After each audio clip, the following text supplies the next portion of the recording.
Yeah, as I have stated before, this is a long set of lessons going from the very beginning, meant to give a firm foundation for the understanding of the story of redemption, which begins at the very beginning with Adam and Eve. Already we have come a few lessons into chapter 11.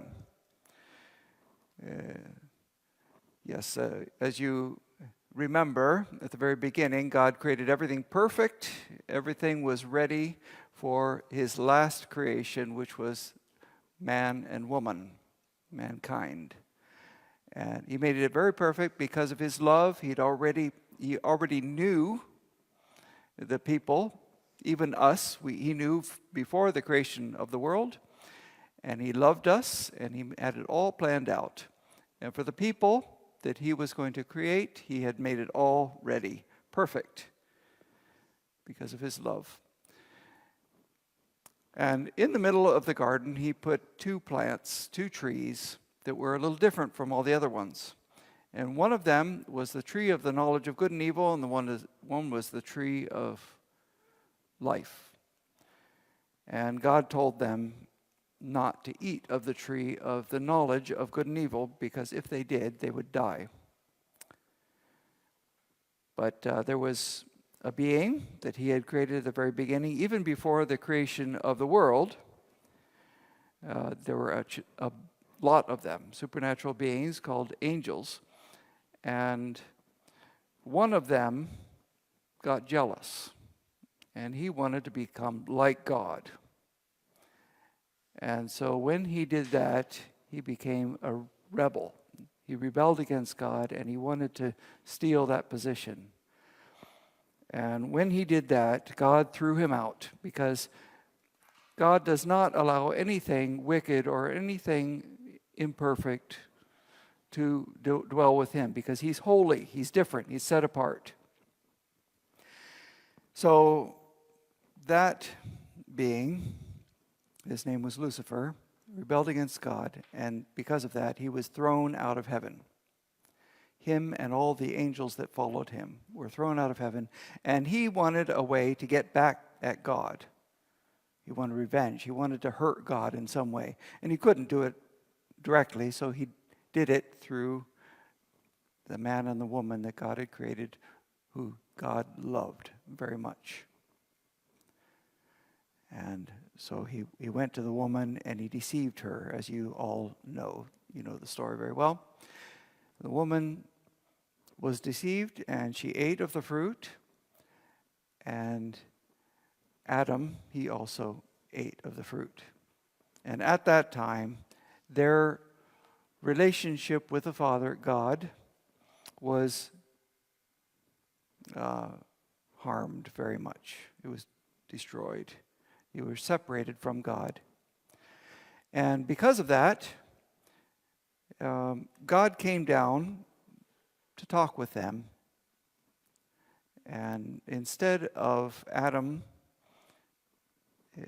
admitting what he had done and seeking restoration of the relationship, he tried to hide it, and Eve did too. Instead of admitting what they had done, they tried to blame, they tried to shift the blame, they tried to hide, and because of that, they ended up with a punishment. They were driven out of the garden. They would experience old age and death and destroyed relationships and all kinds of things. But God had a plan already in mind. He was not surprised by all of this. He already had a plan in mind, and he told them that there would be, as he was referring to the snake, which was Satan, he said that there will come the seed of the woman. Through that seed of the woman, the seed of the snake, that is Satan, would be defeated. So, there we are. Oh yeah, I keep doing that. We were going Oh, wait a minute. This is the wrong one. I'm sorry. I think we're in the wrong set of slides. Could we change to the other one?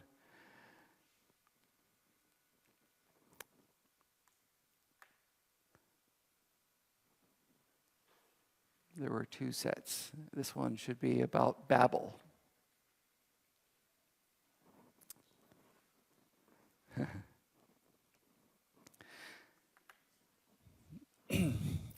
So after Adam and Eve were thrown out of the garden because of their sin,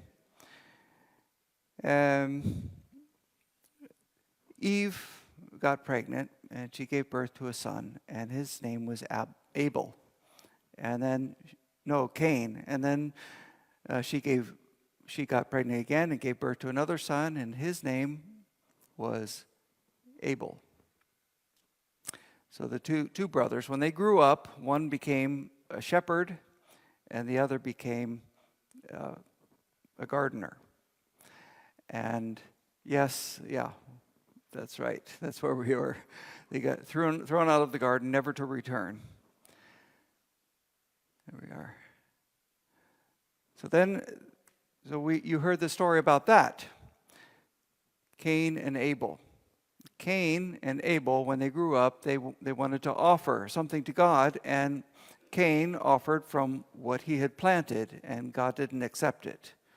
Abel offered something acceptable to God because they already knew what was right.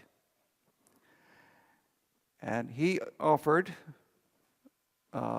lamb and perhaps goat as well to God, and God accepted that. So Cain was very angry and jealous. There we see jealousy again. And God tried to talk to him. He said, "Be careful. You're heading down the wrong path. This sin wants to defeat you, but you must master it." But Cain didn't listen, and he let it keep growing in his mind until he one day invited his brother out into the field and killed him. Now, God being a gracious God, he keeps giving us opportunities to repent. But Cain wasn't repenting.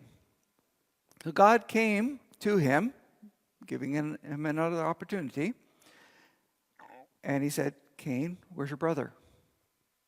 He could have come out with it, but no, he did just like his parents had done. How should I know? Tried to hide it. How should I know? Am I my brother's keeper? Am I my brother's babysitter? And God said, "I see his blood soaking into the ground. Because of that, you will now be cursed." So this is what happened. Cain was now estranged from God and from his parents, thrown out. And Cain had some offspring. People say, how? We don't see any other females around, right? But apparently it was one of his sisters, because Adam and Eve, we see in chapter 5, did have female, also daughters. So anyway, he got offspring, and his descendants grew, and we see that they were very clever people, but there's no mention of God there. They were not following God or acknowledging him. So I could try to hurry this up a little bit, get past this, what we've already been through. Then Adam and Eve had another son, and his name was Seth. And he, and also his son that came after him, they were ones who did pay attention to God, did acknowledge God, called on God. And so in chapter 5, we have a whole genealogy. It talks about this son had this son, and this son had this son, until we come to the time of Noah. Now we're getting closer to the last lesson.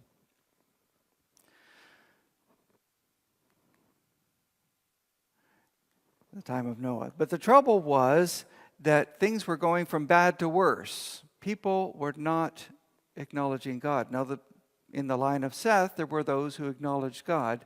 But in the line of Cain,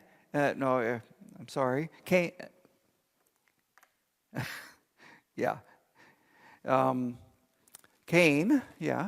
In the line of Cain, there were none who were acknowledging God. And eventually, somehow, it all got messed up. Now, some people would say it was because there was in chapter 6, there was a mixture of angels. That's one interpretation of the sons of God, and humans, and ended up with giants and whatnot. But another interpretation is the word Nephilim. It can also mean great ones. Great ones. It doesn't necessarily mean angels. So it could be that this was a mixture of the line of Seth and the line of Cain, so they ended up all being bad. So God saw, he looked down, and he saw the mess. It was all bad, he says. Every inclination of the human heart was evil all the time. All the time. And it saddened God's heart. He was saddened by the hurt that people were causing to one another. He was saddened by the violence. He was saddened by the estranged relationship between him and people, because he loves people. And he says, what a mess. Well, those weren't the exact words. I'm going to get rid of this. I am going to start over.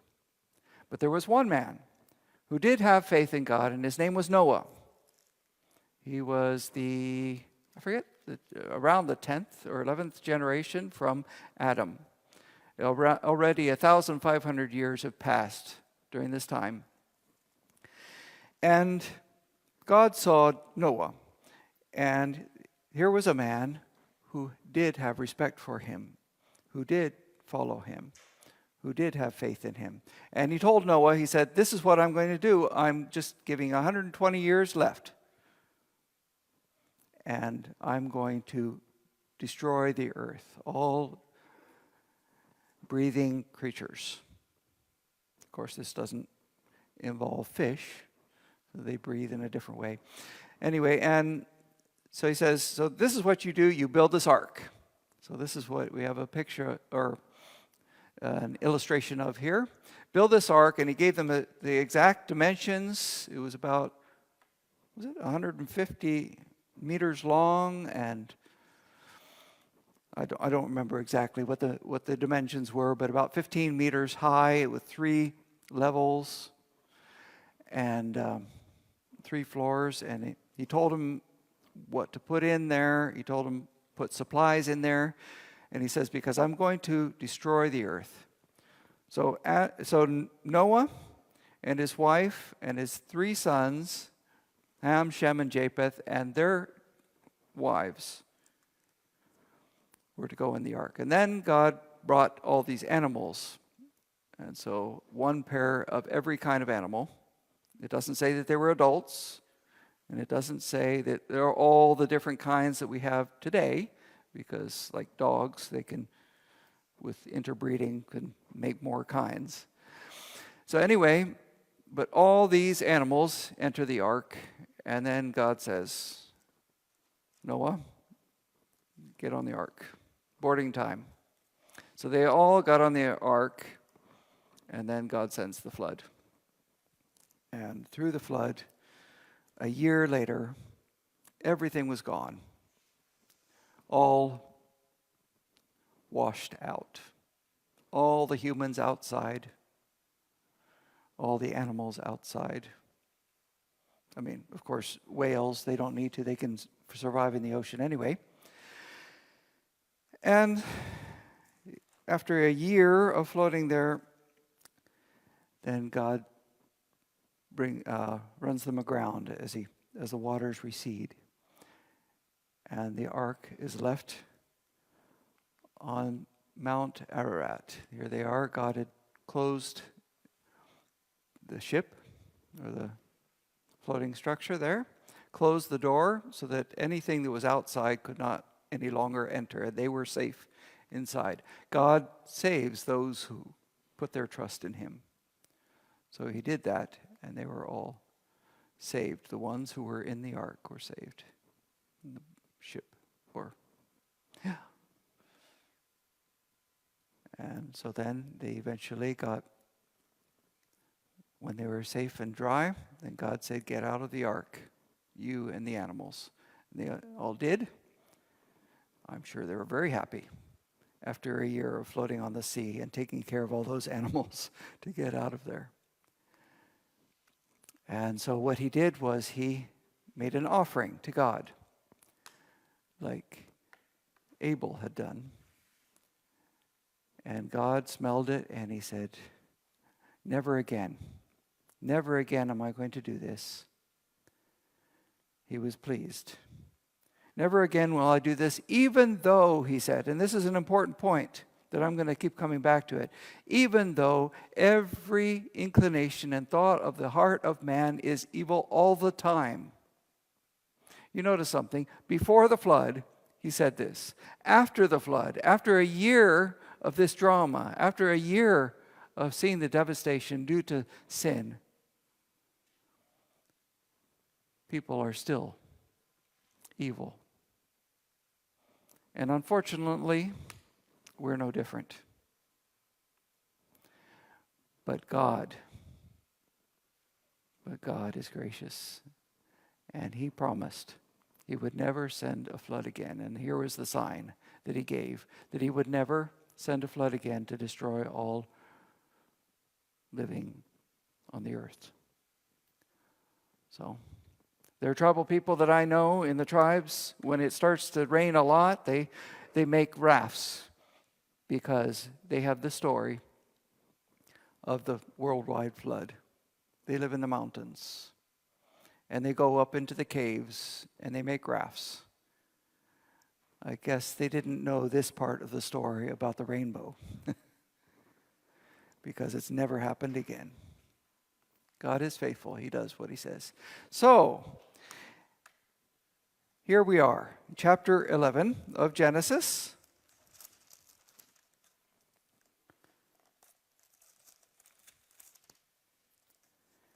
Now the whole world had one language and a common speech. As men moved eastward, they found a plain in Shinar. I think, if I remember correctly, this is in Iraq. Shinar, it's actually not that far from where Eden had been originally. And so they said to each other, come, let's make bricks and bake them thoroughly. They used brick instead of stone and tar for mortar. Clever people. I don't know, how'd they figure that out, huh? There were no rocks in that area. It's a plain. There are no rocks. And there is no, and I don't know if they knew about cement yet at that point, but they were using local materials, bitumen or tar, to stick them together, right? And tar for mortar. Then they said, come, let us build ourselves a city with a tower that reaches to the heavens, so that we may make a name for ourselves and not be scattered over the face of the whole earth. But the Lord came down to see the city and the tower that the men were building. The Lord said, if as one people, speaking the same language, they have begun to do this, then nothing they plan to do will be impossible for them. Come, let us go down and confuse their language so that they will not understand each other. So the Lord scattered them from there over the whole earth, and they stopped building the city. That is why it's called Babel, because there the Lord confused the language of the whole world. From there the Lord scattered them over the face of the whole earth. What was the problem here? Isn't it good that people are unified? It Isn't it good? Isn't that still what we're trying to accomplish today? What's the problem? Why were they wanting to build this building in the city? Well, one of them is pride, so that we will be known and remembered. The same reason that we put out posts, bragging about our accomplishments on Facebook and Instagram and other places, right? We want to be known. And they said, let us build ourselves a city with a tower that reaches to the heavens. To the heavens. Well, is that possible? I wonder if they knew how high the heavens are. Right? Why? Why to the heavens? They were going to try to make their own way to God. Now, we have seen signs since that time of towers that were built way back in the ancient times in that area. They were called ziggurats, I think. And they were built mainly for the worship of gods. And so they were temples. And also, maybe they were kind of worried that God wasn't going to keep his word and never send a flood again. Maybe they wanted an escape route. We don't know exactly. They don't say exactly why they want this, but there's a problem. God does not approve. And the Lord came down and saw to see the city and the tower that the men were building. The Lord said, as one people speaking the same language, they have begun to do this, then nothing they plan to do will be impossible for them. Unity is good if it's for the right purpose. But if it's in rebellion against God, if it's for pride, sadly, my own president is a very prideful person, and it's caused a lot of hurt and problems. But it always causes problems. Sin causes relational problems between us. It divides us. It causes a wedge between us. This was not a good thing. Then nothing they plan to do will be impossible for them. Come, let us go down and confuse their language. Oh my.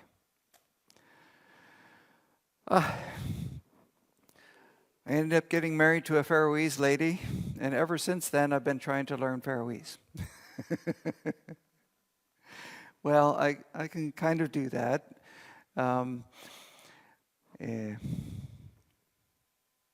Ich nein sprechen Sie Deutsch. I think I said that kind of right.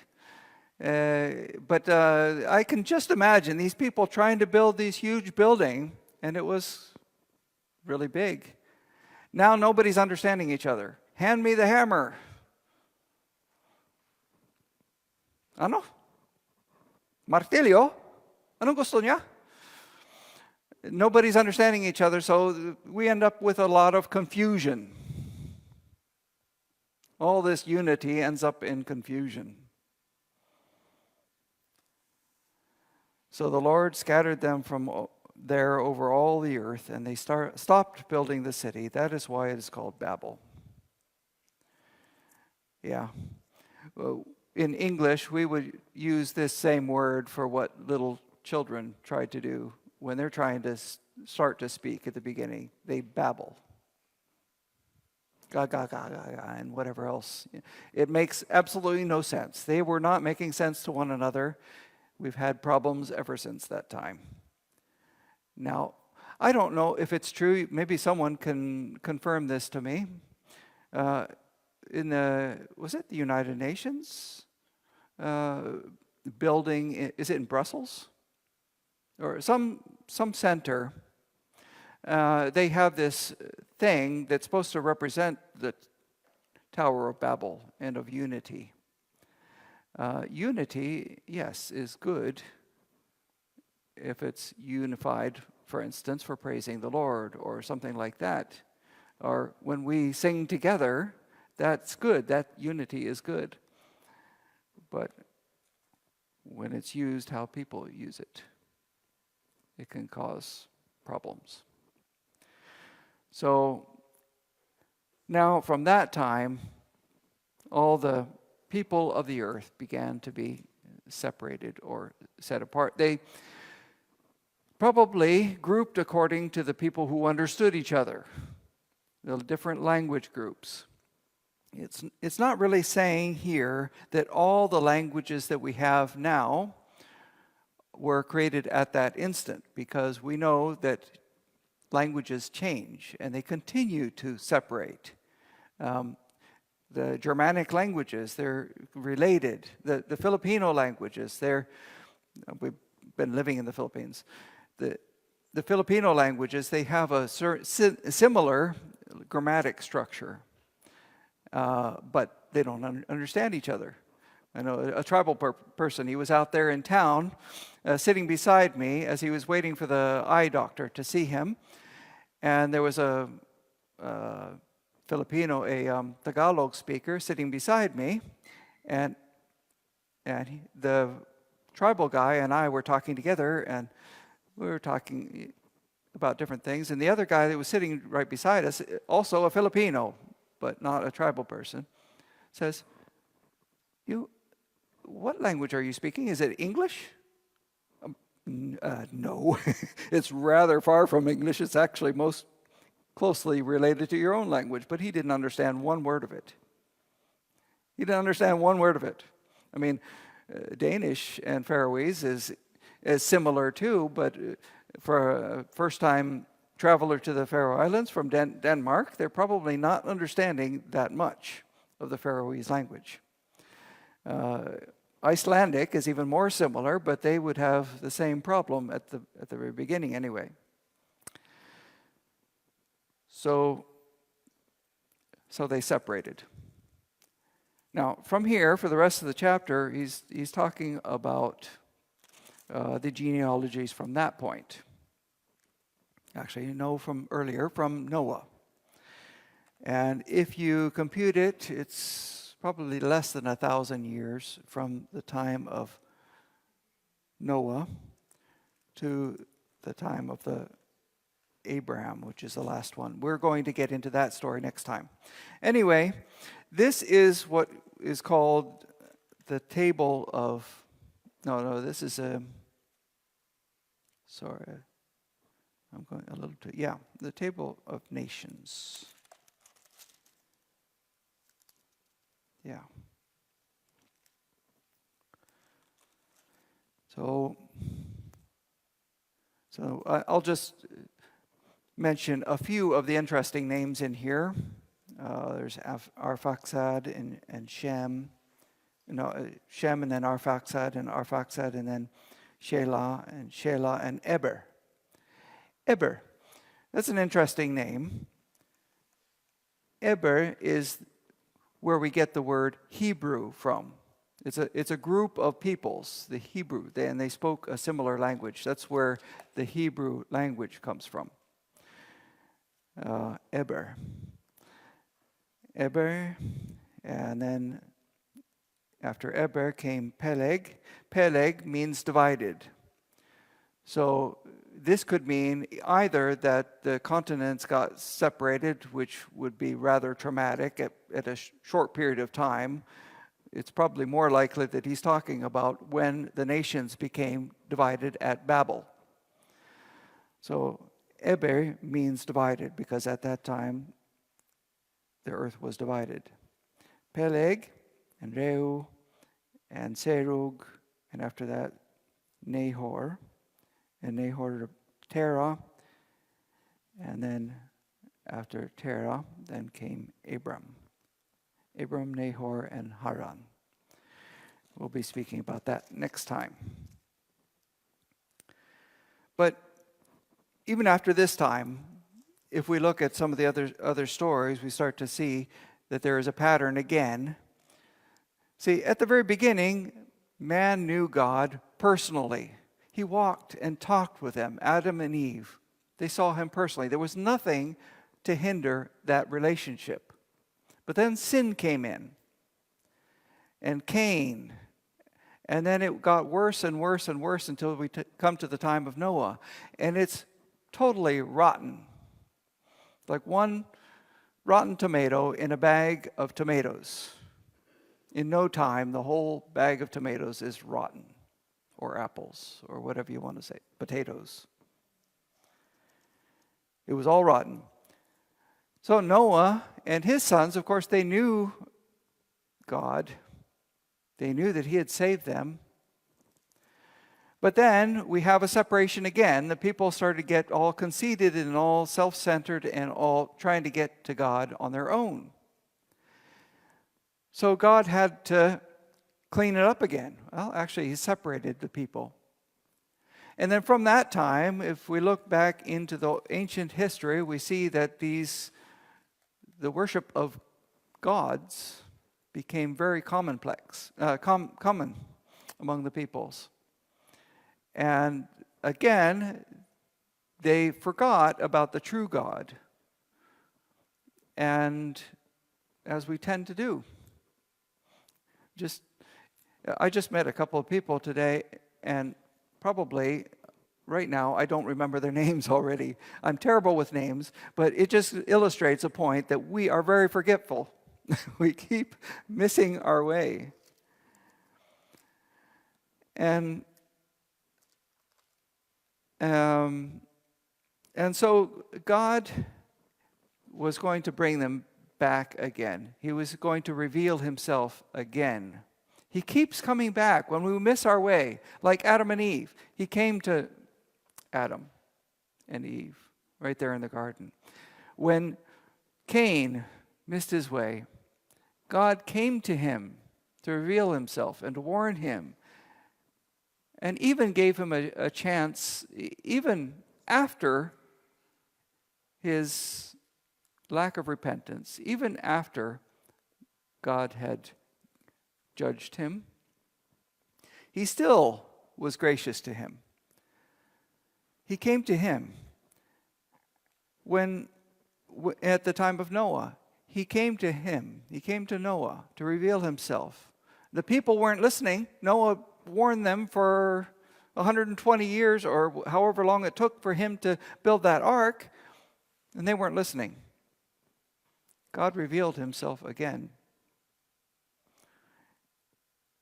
And then after that, people lose their way again. So in the next story, we're going to learn about how he revealed himself again through one individual and through him, through a whole group of peoples. He is faithful. When he says, this is what's going to happen, it happens. When he said, if you eat of that fruit, you will die. Well, they didn't die right away. They eventually died, right? When he says a flood's going to come, 120 years, and then he says, get on the boat. I'm going to send a flood. He did it, just like he said. He's faithful, and he doesn't forget his promise. He didn't forget that there would be some seed of the woman. That's kind of an interesting thing, right? If we can go back to that one. Seed of the woman, what is that? How does a woman have seed? We know that it's the men who carry the seed, right? How does that happen? Well, this is the seed of a woman. Through that seed, that offspring, would come one who would defeat Satan. And so he wasn't forgetting. When Cain killed his brother, was that the end of the story? He was rejected, his brother was dead? No, there was another one, Seth.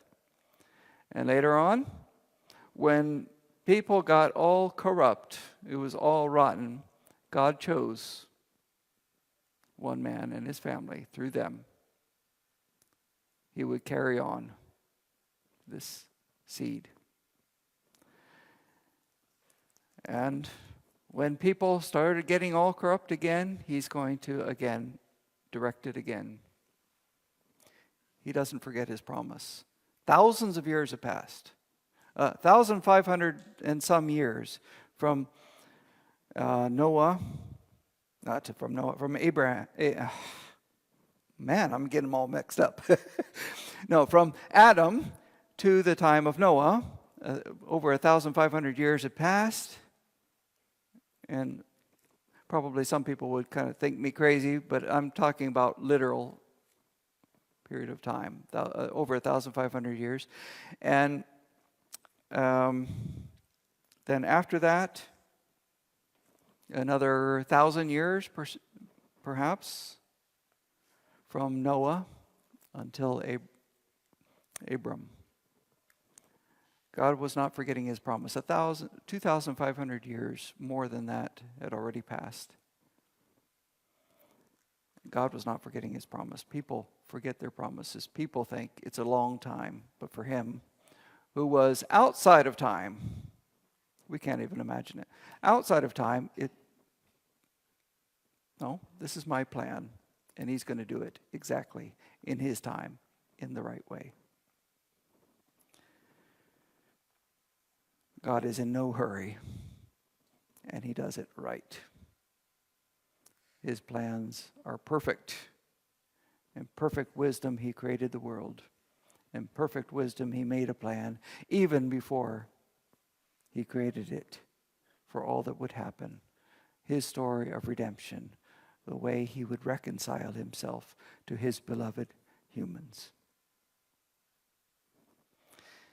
Thank you. That's all for today.